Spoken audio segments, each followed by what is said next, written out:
And then I did a little bit of investigation on who the treasurer was. Does anybody know who your treasurer is? Handles 2.5 billion of your dollars? Nobody knows. No. That's a problem.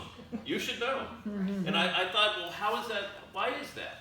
Well, I investigated. The gentleman doesn't do any kind of press. He literally, the last time I found him talk to the press, he said, I don't talk to the press. He said that to a reporter. They just misquote me, and then it just becomes part of the fake news. And I thought to myself, that implied something that I didn't like. The taxpayers are not customers of the treasurer. The taxpayers are the boss of the treasurer. And you really need to know who your employee is. And I thought that showed a lack of understanding of how public service works. But the third thing that really made me decide that I was going to run for this office was on that same webpage. If you go to the Maricopa County Treasurer's webpage, on the left side you'll see Royce Flora, and on the right side you'll see Russell Pierce.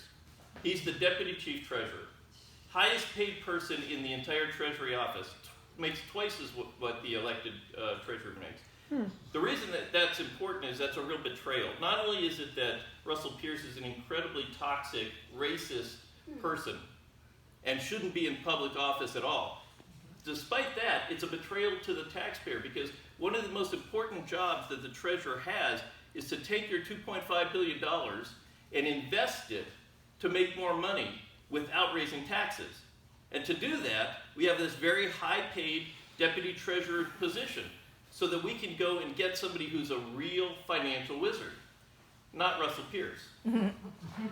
So it's a real betrayal to the people, and that means that our schools, that if we got 1/10 of 1% better yield on that 2.5 billion, every year we'd have one school that got fixed, and every year we'd have dozens and dozens of roads that were fixed.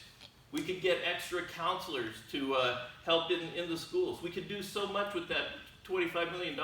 That's with 1/10 of 1% better yield.